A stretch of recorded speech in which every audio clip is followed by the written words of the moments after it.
You're listening to the AFTERBUZZ TV Network, now the largest new media platform on the web, and your #1 source for after-show entertainment.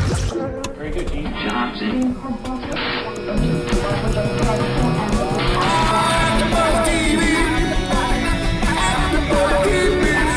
The AFTERBUZZ Studios in Los Angeles, California. Presented by Maria Menounos and streaming live thanks to Akamai Technologies. This is AFTERBUZZ TV's Archer After Show. We'll break down tonight's episode and get you all the latest news and gossip. And now, another post-game wrap-up show for your favorite TV show. It's AFTERBUZZ TV's Archer After Show. Oh, how I have longed to hear that music. Oh, it feels so good to be back on the microphone and hearing my own beautiful voice projected back into my ears. Ladies and gentlemen, this is AFTERBUZZ TV. We are talking about Archer, Season 5, Episode 1, brand new, diving in, White Elephant. I'm your host, Greg Goodness, and with me are some very lovely, special fellow Archer fans. Go around the table, introduce yourselves, people. Hey guys, I'm Roya. I'm Scott. I'm back for my sophomore season, and Greg, I missed you so much too, so it's good to hear that golden voice again. It is just so soothing. I'm Zach, and thank you for having me. Oh, we are happy to have you, Zach. We are happy to be back because, oh my God, we had a lot to talk about. We just burnt down an entire series, and we are building it from scratch. We literally, figuratively burnt it to the ground. Very first thing we see. Well, and literally. Yeah. Very first thing we see in this episode, not only is a very nice coordinated dance number to Swan Lake, but then right before the titles roll, we see Isis blown to smithereens and held on for a very, very long period of time. This was all new to me. Mallory still had her drink in her hand. She course. still was rocking it. You know? Yes, that's my hero there. Yes. She is my spirit animal. It's important to have priorities, especially when you're around the ISIS office. Absolutely. I was completely taken aback by this. I had heard rumors.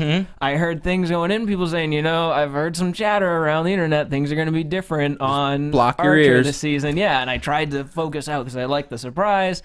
And now ISIS is no longer even an agency. Yeah, even with the surprise, even having the idea, I didn't expect it to happen right at the very beginning of the episode. Well, I thought they at least teased it a little bit. Apparently it wasn't even an agency to begin with, a legit one. Yeah, right. You know? So they snipped it. Well, they just blow up the building and just linger on it for a good 5-7 seconds or so. Well, we were talking about it towards the end of last season. Me and Scott were like, listen, ISIS has been doing a whole lot of stuff that falls into what could definitely be considered a moral gray area. They're definitely not sanctioned by any particular government or agency. They're kind of just killing people for the highest bidder.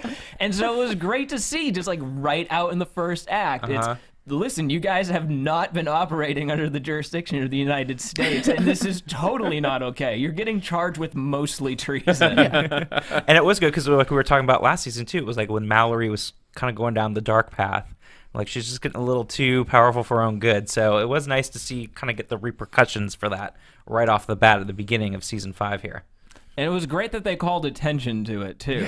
Because if you're going to burn down ISIS headquarters, the immediate question, the gut reaction is, why? And they lay it all out for us right when everyone is in the confessional room. They're like, listen, we've done some horrible things. And they list off every awful thing that they've ever done. Mallory was sleeping with the head of the KGB for about 30 years. And we killed the head of the KGB. Bum fights. Piracy. Burt Reynolds. Burt Reynolds making a lot of appearances in that list, which nothing particularly objectionable about Burt Reynolds. I don't know why it kept coming up. But it was refreshing to actually see that and to sort of prep the viewer for like, all right, guys, this is why we had to do this. I mean, correct me if I'm wrong. That's kind of what I took away from that scene. I thought it was great. I mean, yes, they were basically like, these are all the reasons why this is logical. This isn't just like we pulled this out of nowhere. This had to happen. Well, and I do think, some of the things we were reading, and I do think there is something to be said about, you're just they got kind of bored and they're kind of tired of being trapped by what they created. So this is a way to, figuratively and literally hit the reset button and start all over again. And it's also very risky too. It's a risky thing to do. Absolutely. A lot of people think, oh, it's jumping the shark. Is that going to ruin what the show had? And it is risky. And I think it's kind of adventurous. But I think if any show could pull it off, it would be them. It would be Archer to be able to do it. And they definitely did. So. Yeah. And they definitely did. So we'll see how that works out for them as the season progresses, if it was the right move or not. I think it's definitely the right move. The show could have gone on infinity, just going and doing fun little things. But if you look at Adam Reed's past, he has a history of setting up shows that go off the rails super quick. And I'm always reminded of this one moment from his previous show, Frisky Dingo, where they bring in a man who was previously mentally challenged, but they inject him with a serum so he's no longer mentally challenged, and he looks like the exact duplicate of the protagonist of the show.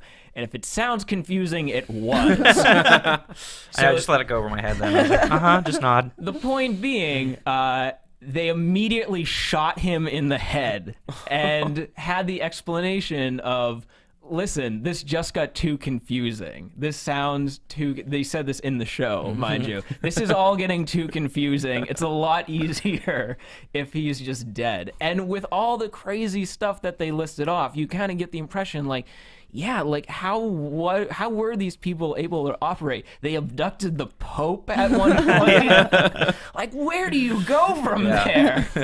I think that was part of it. They just Adam Reed got bored. He's like, I've done this show for 4 years. Yeah. But the cojones on that man to just say one day, let's change the entire premise.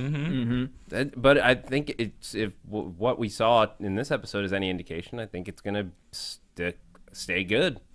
And that reminds me. What happened to Woodhouse? I was actually going to ask about that for later down the when we I get just to thought about pictures, that now that we were talking about the Pope Yeah. episode. I'm like, wait a minute. Yeah. He's still hanging around in Rome, presumably. They didn't address that. I know. There are probably still a lot of loose ends Yeah, I'm sure. that the ISIS agency needs to tie up. Yeah. Well, they got rid of Brett really quick. That was just they even said it in a line. Oh, he's dead. So he died doing what he likes doing, getting shot. I know. Dangler likes doing best. Yeah. And we learn his last name. Yeah. Brett Bunsen.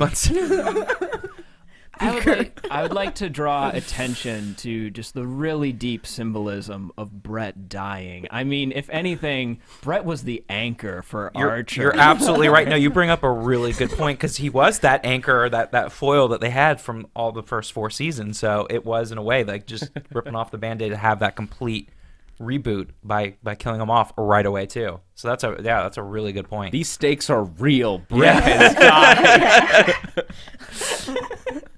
Things have never been more serious. Brett is dead, you guys. That's right. Long live Brett. But as you pointed out, as everyone has been pointing out, if this episode is any indication, they're going to keep doing the same crazy stuff that they have always done. Just because they are no longer agents, they are obviously still going to utilize those same agent skills. Absolutely. And all of the characters are going to be the same, except for Carol Cheryl, who is now a country star. I know. It's like, whoa. The other interesting, too, that we could bring up, too, by this risky move is the fact that I assume they got a lot more money in their budget this year, too, because, it's very expensive to do the animation, and then to be able to kind of start and do this whole trip and completely blow up the office and start fresh. I mean, that's an expense in getting rid of a lot of those other things that they were using before. So that's another big risky move on their part, too, was to just be able to kind of start over again on the animation as well. You're literally getting rid of your home base, the place that you can always go. Exactly. And now you're just outlaws with new scenes in every episode. So that's new another risky move on their backgrounds. part, yeah. I think it's really cool, though. I'm excited for it. I'm looking forward to it. You know who is probably not looking forward to it? Lana's baby, who had a gun pointed at him by his own mother in this episode. I thought it was really harsh when she told Archer when he proposed to her, "I'd rather lose the baby." Don't take this the wrong way. Yeah. That's ouch. You know? I mean, she lays it on the line. She could start smoking crack, Yeah. and it would be better than him. So where did the baby come from? I mean, he said Archer was making fun of her about saying how it was a donation baby, or not donation, sperm baby.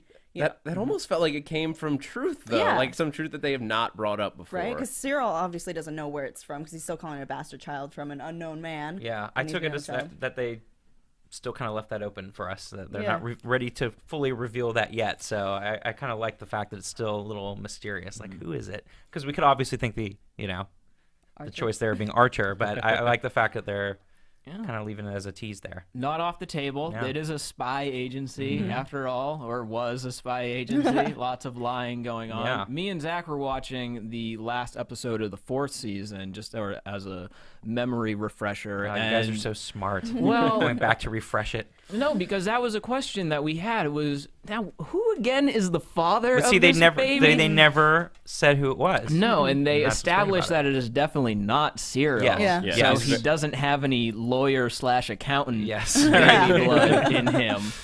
But unknown father. That's right. And I guess they're pacifying it by saying that, okay, it's just a random sperm bank donor. And listen, guys, there are bigger things going on in this episode that you need to worry about. Okay. I think that'll be revealed in due time. So Well, it I'm could okay just- with that. It could be a throwaway line, like, or Yeah. something like maybe she even says sperm bank to just say that it's not Archer's because she probably doesn't want to admit it. Right. Right.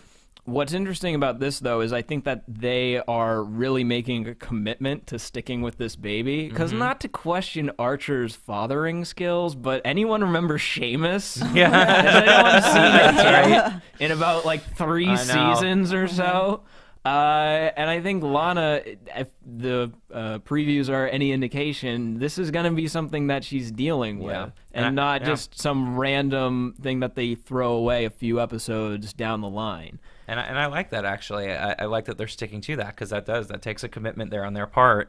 And I do. I think because it's going to add a whole other layer to the show. So I think it's good that they're sticking with it. Well, we got in the little like preview trailer thing that happens, and we'll get into that later. But there was a little shot that was very quick of Lana, very pregnant, looking exactly the same as Mallory did when she was pregnant with Archer in like the middle of nowhere when she gave birth to him in a bar with Woodhouse. Yeah. No, do not wind her up. That is a big gun, and she is baby crazy. Oh my god! It all comes together! Right? Since episode 1, they've been laying the pieces. Right. What I like about this, though, is that it raises the stakes for Lana, too. Oh, and yeah. you see it right at the beginning of the episode where she's ducking behind the pillar, like, you dicks, I'm pregnant. I have a baby inside of me. Stop shooting at me. Yeah. Again, it like changes the whole dynamic on what she's going to be able to do and everything, and then later on with the baby. So yeah, I love that extra layer there. I just hope it doesn't go the route where it's always. Have you guys watched It's Always Sunny in Philadelphia? Have you ever seen? You know when Dee gets pregnant and then they Right. just turn it where she's giving away the baby. Like it was no one else in the gang. They were trying to figure out who the kid was. I just hope they don't go down that route for Archer, where they're like, oh, who's the baby? And then Lana's like, doesn't matter. I'm giving it away because it's from a sperm bank. You know, kind of a cheat way of getting rid of the baby. I'm just saying. I hope they don't go that way. I You guys are both. All of you guys just like. No. well- But I'm just saying, like, no, I don't think they will because the fact that they're now putting it out there. You know, they're putting the commitment in there. She's pregnant, and they're going along with it. And I think it's something that now, again, part of the whole reboot is something they can add this extra layer, another character, another challenge to throw Lana's way. So I think they'll definitely keep him around. Yeah. Okay. Yeah. The counter argument to that, if I may, Go and the for it. reason why I was giving you that little look is, do you really want a baby as a permanent member of the Archer crew? Like, that's a totally different show. It is. Spy Baby, I would watch that show. It is. But it's a totally different show. Well, they got rid of Archer's son already, so they could probably They do did. it again. I can't imagine them doing that right away. I think maybe down the line if it doesn't work, but I think they're going to have to work with it and add some new parameters in there somehow, some way. It's gonna be Brett's kid. That'll be decided. It's going to be Brett. the season 6 reboot. Yeah. Yeah. Seamus and Lana's baby spinoff. Yeah, really. They'll really jump the shark and they'll go like 15 years in the future for the next season. So. Or Archer Babies. A Muppet Babies type show. Yes. We were already talking about Muppets Yeah. laying. Oh, there you go. They are. You may be onto something there, Zach. Wow. Okay. Guys, speaking of laying the groundwork, you know what we got to lay the groundwork for? iTunes and people rating and commenting. That's right. You like hearing us talk? You like hearing us talk about Archer and doing topics and creating free spin-off shows that I definitely want a piece of the royalties when it comes through? Well, you gotta rate, you gotta comment, you gotta subscribe. It's not that hard. It just takes a couple of seconds. And honestly, all joking aside, it means the world to us here, to all of us, to hear what you think, to hear your ratings, to hear you guys saying, hey, I subscribed and I enjoy it, or you guys are terrible and I hate you. Feel free to direct all of your hateful comments to Zach. That's right. Because now that John is no longer with us, he does not have to bear that brunt. It's all Zach now. Every time Now falls on Zach. Every time my phone lights up with a little tweet of hatred and bothers everyone at work, a little joy comes to my life. That's right. That's how I feel too. It's like where that little nugget of hate is, it's like payment to my soul. So please, definitely comment. Yeah. It lets us know Subscribe. how we're doing, lets us know what to do for the future and where we're going. Hey guys, speaking of where we're going, Ooh, segue. thank you. Very smooth. I am smooth as always. I'm back, baby. They actually did a preview for the rest of the season in the episode. Badass. I mean, you were saying earlier that it is something that is very common in reality shows that they'll do that on That's pilots. what. Well, because I watch all the trashy reality shows out there, so yes, so I'm used to seeing that. Like, what's coming up this season? Who's gonna fight with who? Bitch slap and all the other stuff. So it was interesting to see Archer go that route again, because we were talking about the whole reboot, because they've never done this before, and it's always, you kind of been wondering what's going to happen with the season, where's it going to go, which kind of made our stuff a little more fun to guess when we were trying to figure out what was happening. So they did that, and I thought that was a good thing to do because of the reboot. What do you guys think? Well, I mean, it's something not just in reality shows. You see it in dramas, dramas and everything. too. Anytime Yeah, they want you to come back, they want Yeah. to show you what you're gonna get Yeah. if you stick with the show. They'll give you a this season on. Exactly. And this was their way of being like, no, this isn't a weird series finale in the season premiere. There's more to come. True. Please keep watching. Or a weird episode, and then it was just going to go back like nothing happened, the next episode kind of thing. So I thought it was interesting. Yeah, because this plotline could have easily been a series finale. Yeah. Like, then they shut down ISIS and everybody goes their separate ways. And And we all cry alone at night thinking of Archer. Or they could have just brought it back and been like, okay, now we're going to go move ISIS to another place, that kind of thing, and just acted like everything was normal. So I thought it was interesting that they did that too, just so we knew that they were really changing things up. I agree that was a good capstone for the episode, if nothing else, because this episode was all about placating fears. And not placating the fears of the characters, placating the fears of us. Of the audience, as absolutely. an audience. Because we start off right off the bat, we're, okay, guys, get ready. Brett's dead, and we're burning down ISIS. And then we go into the interviews confessional room where it's like, this is why we needed to do this, is because this show has gotten so crazy. We abducted the Pope. There is nowhere else to go. We have to start anew. And then at the end of the episode, it's, don't worry, guys, stick around. We're still going to be doing the same sort of stuff that we've always been doing. We're going to find ourselves shooting at bad guys and jumping out of planes. Pam's going to get addicted to cocaine. That'll be fun. That'll be really fun. And just stick in, guys. It's going to be fine. there's a tiger. Yes, the Yeah. tiger. It looks like we're getting a Life of Pi story. I had that written down. That's exactly what I had there. I was like, oh, the Life of Pi raft. We have more gators. We know Yes. that the Yakuza are coming Yep. back. Charles and Rudy, all the way back from season 1, if I'm not mistaken. That the was honey season pot. 1. I know. I totally. Yeah, that was crazy to see that. Yeah. And I saw that Ron was coming back too, because I was a little wondering what they were going to do with Ron. Was he now going to be a throwaway character? So at least they show him coming back. As well. They showed him kind of getting shot. Well, yeah. But at least they showed him coming back and doing something. I really thought they were going to throw him away. In the case of like getting rid of the baby, Yeah. they're gonna just bring him back. Oh yeah, remember this? Yeah. Shoot him dead. Yeah. He's done. We don't have to deal with him anymore. And we did see Woodhouse as well, so we know that he doesn't stay the Pope forever. Yes, we did see that, and I was happy to see him too as well. What happened with Mallory's husband? Well, that's what we're saying about was Ron. Ron? Oh, yeah, okay, that yeah, yeah. was So his name, that's sorry. Yeah, no, but that exactly, because I thought, are they gonna just kind of have a throwaway? Like, what happened to Yeah. him? Why wasn't he in the first episode? So yeah. Yeah. Stray observations really quickly. I'd like to point out that Krieger had a picture of a sheep with a rocket strapped to its back on his drawing board. In the Wow, that was a good one. I didn't even notice that. Various animals, I think, with jets tied onto them. Fat Mike is a callback to Frisky Dingo and the Extacles. Fat Mike getting shot a lot back in Adam Reed's previous series. And for those of you who are wondering, I went ahead and Wikipedia'd Mac Davis. He wrote for Elvis Presley, which is why we heard In the Ghetto in that season. Look at you. Yeah. Look at you. Any other things that you Tries to guys show off his missed? smartness in front of. I'm showing off my Make us- Wikipedia reading skills. Totally different thing. Anything else that you guys notice that we have to get off of our chest? I mean, if you didn't get the Muppets reference, go watch the Muppets. Yeah. Yeah. That was great, though. I absolutely love that. You know, and it was the whole thing. Beacon, what was it? Beaker's boss was Bunsen frickin' Honeydew. That was Actually, it was great too because I couldn't remember his name either, though. So that was great. Yeah, for once they actually pay off an obscure reference. Yeah, I'm like, thank you, because I forgot who his boss was too. You know, guys, we've been talking a lot about what we think is going to be happening over the series. But the good people at Uprocks were able to interview Matt Thompson, who is an executive producer on the show, and he actually laid down some fat knowledge of what's going to be happening. We have an entire country album to look forward to from Cheryl Carroll, who is now known as Charlene. 12 songs they recorded. And real songs too. Like I was really impressed by that. I fully expect to be able wow. to pick that up at my local Sam Goody.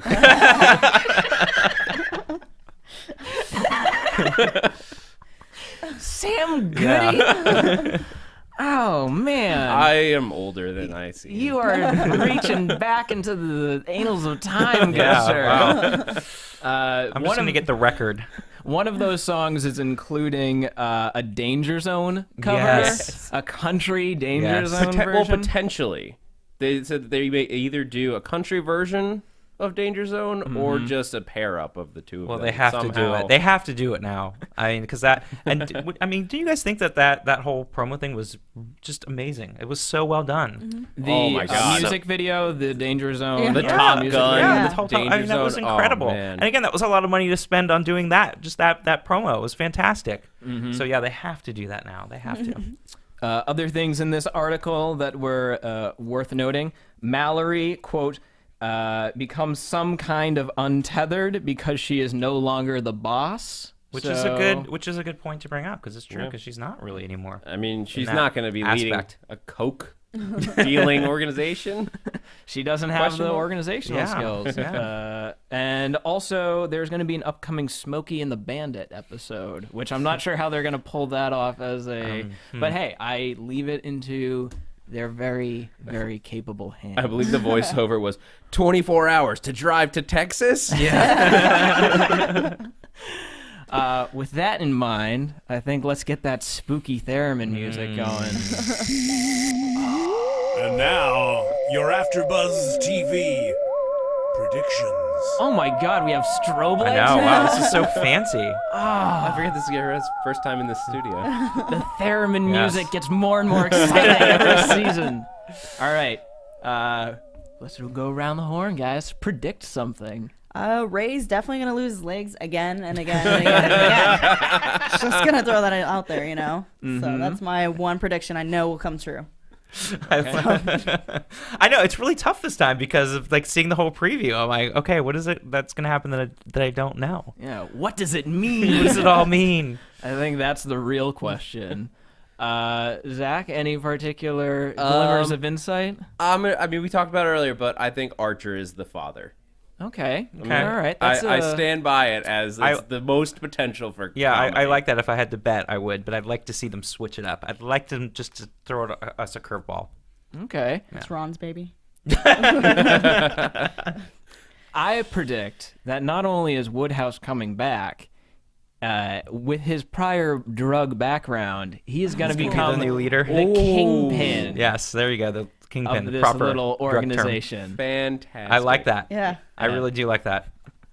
All right, guys. I'm gonna steal that one if that's what happens. I I think that about wraps it up for this episode here. If you like hearing my stupid little thoughts, you can find me on Twitter at Greg Goodness. That's right, I retired the old handle. I'm proud. You guys can find me at Twitter as well at HeyRoya, and I'm also on Instagram at HeyRoya.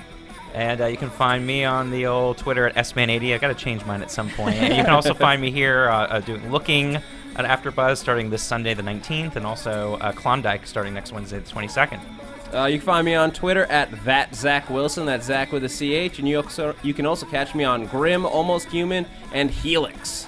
So you're that Zach? Yes. It's that Zach. one, not the other sure. one. Okay, got That it. Zach. All right, guys, thanks for listening to AfterBuzz TV. We've been covering Archer, and we will see you. You know, I'm not going to take John's sign off. We'll see you next time, okay? From executive producers Maria Menounos, Kevin Undergaro, Phil Svitek, and the entire AfterBuzz TV staff, we would like to thank you for listening to the AfterBuzz TV network. To watch or listen to other after shows and post comments or questions, be sure to visit AfterBuzzTV.com. I'm Sir Richard Wentworth, and this has been a presentation of AfterBuzz TV. Buzz you later. The views expressed herein are those of the hosts only and do not necessarily reflect the views of AfterBuzz TV or its owners or principals. Thank you for watching AfterBuzz TV on YouTube. For more of your favorite after shows and interviews, subscribe to our channel here, and be sure to share your opinion on the episode in the comment section below here. We'd love to see what you guys are buzzing about. Thanks again. Buzz you later.